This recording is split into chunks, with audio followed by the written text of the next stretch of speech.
नमस्कार। प्रादेशिक समाचार के साथ मैं चंदन कुमार कौंडिल्य। पहले मुख्य समाचार।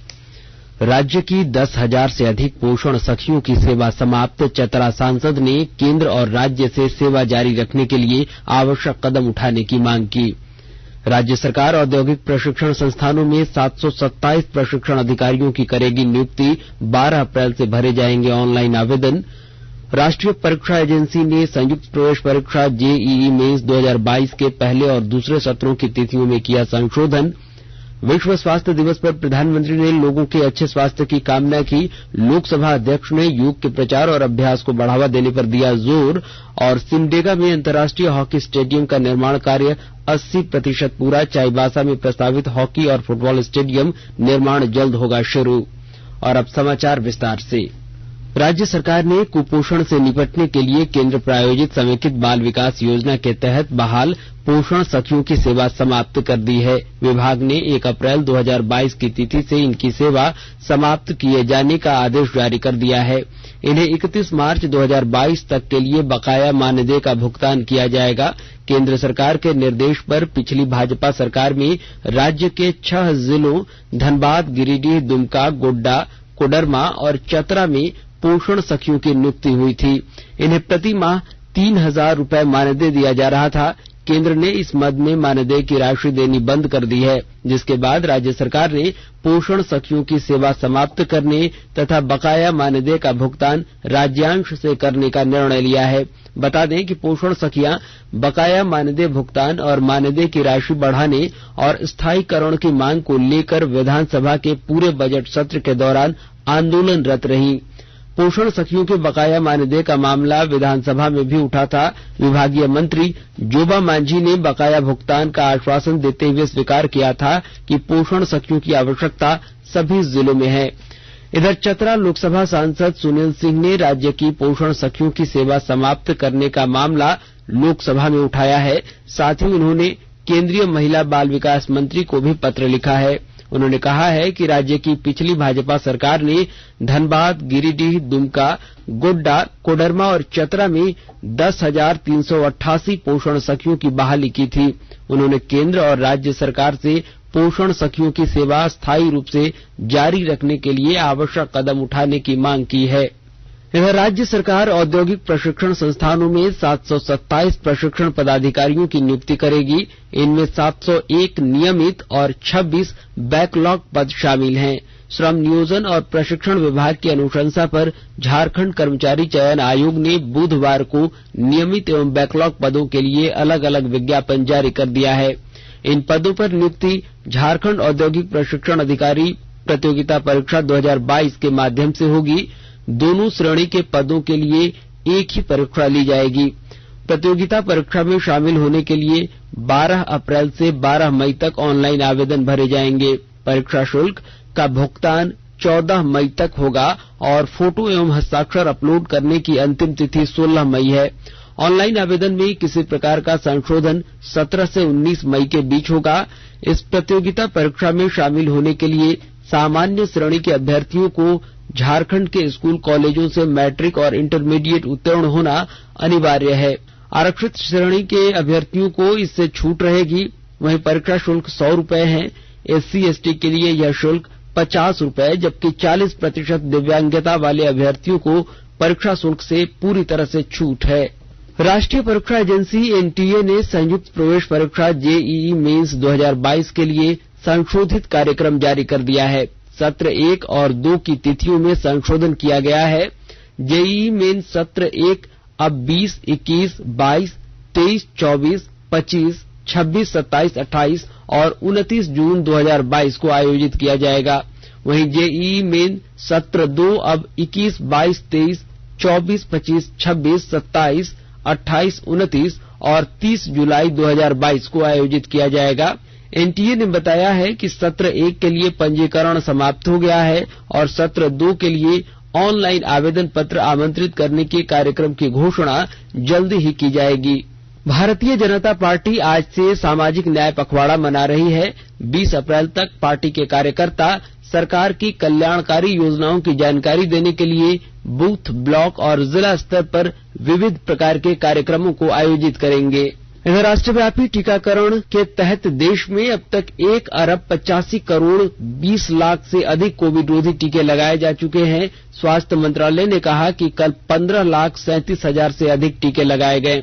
पिछले 24 घंटों में 1,033 नए मरीजों में संक्रमण की पुष्टि हुई है और 1,222 लोग संक्रमण से ठीक भी हुए हैं।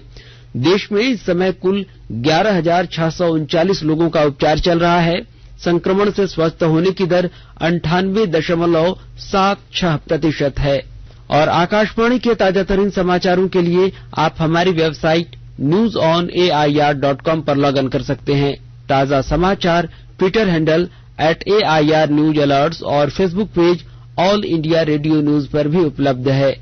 आप प्रादेशिक समाचार एकांश के ट्विटर हैंडल @AIR News_Ranchi और फेसबुक पेज, इंस्टाग्राम पेज और YouTube channel AIR News Ranchi पर भी हमारे बुलेटिन सुन सकते हैं।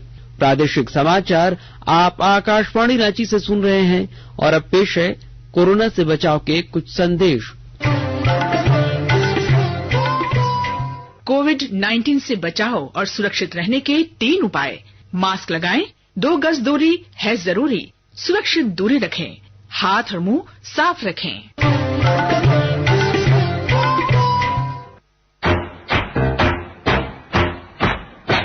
चलो मिलकर एक शुरुआत करें, चलो एक फैसला आज करें, मास्क नहीं तो टोकेंगे, कोरोना को रोकेंगे, चलो एक इरादा करते हैं, चलो कुछ वादा करते हैं, मास्क नहीं तो टोकेंगे, कोरोना को रोकेंगे। भारत सरकार द्वारा जनहित में जारी। प्रादेशिक समाचार में आपका एक बार फिर से स्वागत है। आज विश्व स्वास्थ्य दिवस मनाया जा रहा है। इस अवसर पर प्रधानमंत्री नरेंद्र मोदी ने हर व्यक्ति को अच्छा स्वास्थ्य प्राप्त होने की कामना की। उन्होंने कहा कि आज का दिन स्वास्थ्य क्षेत्र से जुड़े उन सभी लोगों के प्रति आभार व्यक्त करने का भी दिन है जो अपनी कड़ी मेहनत से इस धरती को सुरक्षित बना रहे हैं। इस मौके पर आज नई दिल्ली में आयुष मंत्रालय की ओर से लाल किले में आज सुबह योग उत्सव का आयोजन किया गया। इस दौरान लोकसभा के अध्यक्ष ओम बिरला ने कहा कि भारत की प्राचीन योग पद्धति को पूरी दुनिया में अपनाया गया है। उन्होंने कहा कि कोविड संक्रमण के विरुद्ध लड़ाई में योग ने अपनी महत्ता साबित की है।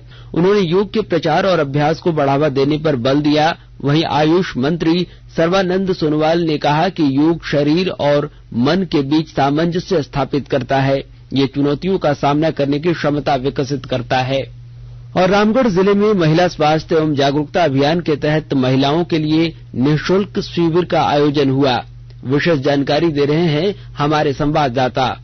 रामगढ़ जिले के एक निजी सभागार में महिला स्वास्थ्य एवं जागरूकता अभियान के तहत महिलाओं के लिए 1 दिवसीय निःशुल्क शिविर का आयोजन संपन्न हुआ। इस शिविर में सीसीएल के वरिष्ठ डॉक्टरों के साथ जिले की स्त्री एवं प्रसूति रोग विशेषज्ञ डॉक्टर रेखा कुमारी ने शिरकत किया। इस मौके पर दर्जनों की संख्या में स्थानीय महिलाएं उपस्थित रहीं, जिनका blood pressure, oxygen level, pulse rate इत्यादि स्वास्थ्य संबंधित कई जांच निःशुल्क किए गए। इस दौरान डॉक्टर रेखा कुमारी ने महिलाओं को इस बात से अवगत कराया कि झारखंड में हीट वेव के शुरू होने से अचानक तापमान में उतार चढ़ाव देखने को मिल रहा है। इससे बचाव को लेकर उन्होंने महिलाओं को कई जरूरी टिप्स दिए। उन्होंने महिलाओं को यह भी बताया कि महिलाएं पहले खुद स्वस्थ एवं स्वच्छ रहकर ही अपने घर के बच्चे एवं बूढ़ों को अचानक बढ़ती गर्मी से बचा सकती हैं। उन्होंने यह भी कहा कि मेरा एक ही उद्देश्य है, healthier women, healthier home, healthier nation. Kaushal Kishore Tiwari, Akashvani समाचार, रामगढ़। राजधानी रांची में तेज रफ्तार वाहनों से हो रही दुर्घटना रोकने के लिए शहर के प्रमुख 10 स्थानों पर स्मार्ट सिटी कॉरपोरेशन की ओर से स्पीड वायलेशन डिटेक्टर कैमरे लगाए गए हैं। इन जगहों पर वाहनों की स्पीड लिमिट भी तय कर दी गई है। तय सीमा से तेज वाहन चलाने वाले चालकों से जुर्माना वसूल किया जाएगा। आपको बता दें कि पिछले साल 2022 के शुरुआती 3 महीनों में रांची जिले में 146 सड़क हादसे हो चुके हैं। वहीं परिवहन विभाग और यातायात पुलिस की ओर से मिले आंकड़ों के अनुसार रांची जिले में अलग अलग जगहों पर पिछले 15 महीने में कुल 790 सड़क हादसे हो चुके हैं। इनमें 560 लोगों की मौत हो गई है, जबकि 339 लोग घायल हुए हैं। और अमृत महोत्सव के तहत आकाशवाणी के साप्ताहिक क्विज में आइए आप भी शामिल हों।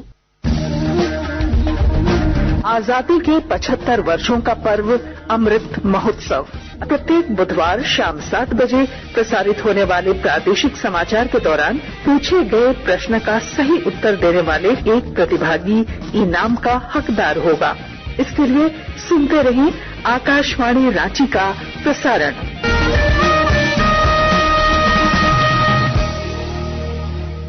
हॉकी की नर्सरी कहे जाने वाले सिमडेगा में अंतर्राष्ट्रीय स्टेडियम का निर्माण कार्य जल्द पूरा हो जाएगा। स्टेडियम का 80% निर्माण कार्य पूरा हो चुका है। स्टेडियम में फ्लड लाइट लगाने की तैयारी भी पूरी कर ली गई है। मुख्यमंत्री हेमंत सोरेन ने 20 अक्टूबर 2021 को निर्माण कार्य की आधारशिला रखी थी। स्टेडियम में बास्केटबॉल और वॉलीबॉल कोर्ट का भी निर्माण प्रगति पर है। स्टेडियम को सभी अंतर्राष्ट्रीय मानकों को ध्यान में रखकर बनाया जा रहा है। इसके पवेलियन भवन में खिलाड़ियों के लिए चेंजिंग रूम, जिम, चिकित्सक और कोच के लिए रूम, स्टेडियम के पास विशाल पोडियम का भी निर्माण किया जा रहा है। स्टेडियम परिसर में 50 शैया वाले महिला और पुरुष खिलाड़ियों के लिए हॉस्टल का निर्माण हो रहा है। स्टेडियम में 3000 दर्शकों को आधुनिक सुविधा के साथ बैठने की व्यवस्था भी होगी। इसी तर्ज पर खूंटी जिले में भी हॉकी स्टेडियम और स्पोर्ट्स हॉस्टल का निर्माण कार्य करीब 70% कार्य पूर्ण हो चुका है। वहीं चाईबासा में प्रस्तावित फुटबॉल और हॉकी स्टेडियम का भी निर्माण शुरू होगा।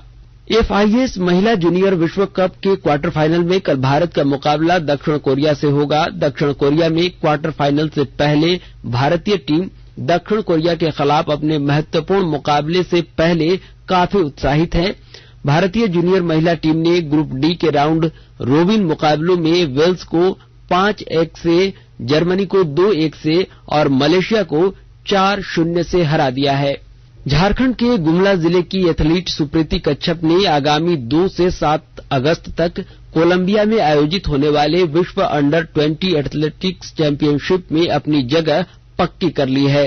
केरल में 2 से 6 अप्रैल 2022 तक आयोजित 25वीं राष्ट्रीय federation cup senior athletics championship में गुमला जिले की एथलीट सुप्रीति कच्छप ने शानदार प्रदर्शन करते हुए 5000 मीटर की दौड़ मात्र 16 मिनट 33 सेकेंड में पूरी कर यह उपलब्धि हासिल की।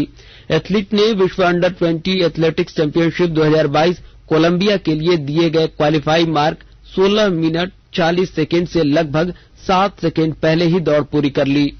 हालांकि सुप्रीति कच्छप 7वें स्थान पर थी। पिछले वर्ष पंजाब में आयोजित राष्ट्रीय क्रॉस कंट्री दौड़ में 4 किलोमीटर दौड़ और असम में आयोजित खेलो इंडिया के 3000 मीटर में सुप्रीति कच्छप ने स्वर्ण पदक जीता था। बता दें कि सुप्रीति कच्छप गुमला में पदस्थापित एथलेटिक्स कोच प्रभात रंजन तिवारी के नेतृत्व में प्रशिक्षण प्राप्त करती हैं और वर्तमान में मध्य प्रदेश के भोपाल शहर में आयोजित खेल अकादमी में प्रतिभा टुप्पो के नेतृत्व में प्रशिक्षण प्राप्त कर रही हैं। इस उपलब्धि पर झारखंड एथलेटिक्स एसोसिएशन के अध्यक्ष मधुकांत पाठक, सचिव CD सिंह समेत कई अधिकारियों ने बधाई दी है। और अब संक्षिप्त खबरें। लोहरदगा जिले के नए पुलिस कप्तान के रूप में R रामकुमार ने कल पदभार संभाल लिया है। उन्होंने कहा कि नक्सलवाद पर अंकुश लगाना उनकी पहली प्राथमिकता होगी। गोड्डा जिले में नए पुलिस अधीक्षक नाथू सिंह मीणा ने कल पदभार ग्रहण किया। श्री मीणा ने जिले को अपराध और नक्सल मुक्त बनाने पर जोर दिया है। उन्होंने कहा कि बालू और कोयले से जुड़ी आपराधिक गतिविधियों को बर्दाश्त नहीं किया जाएगा। इधर सरायकेला खरसावां जिले में 14 मई को आयोजित राष्ट्रीय लोक अदालत में अधिक से अधिक मामलों के निष्पादन को लेकर प्रधान जिला एवं सत्र न्यायाधीश विजय कुमार ने बैठक की। उन्होंने राष्ट्रीय लोक अदालत की तैयारियों और मामलों को निष्पादन को लेकर निर्देश दिया।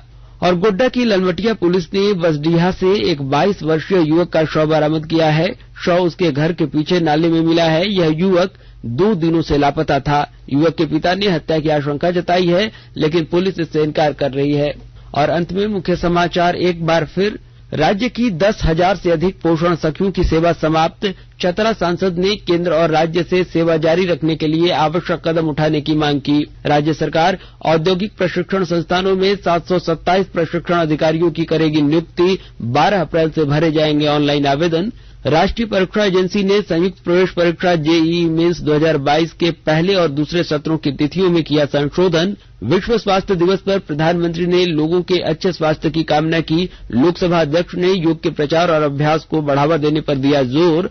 और सिमडेगा में अंतर्राष्ट्रीय हॉकी स्टेडियम का निर्माण कार्य 80% पूरा। चाईबासा में प्रस्तावित हॉकी और फुटबॉल स्टेडियम निर्माण जल्द होगा शुरू। इसके साथ ही आकाशवाणी रांची से प्रादेशिक समाचार का यह बुलेटिन समाप्त हुआ। नमस्कार।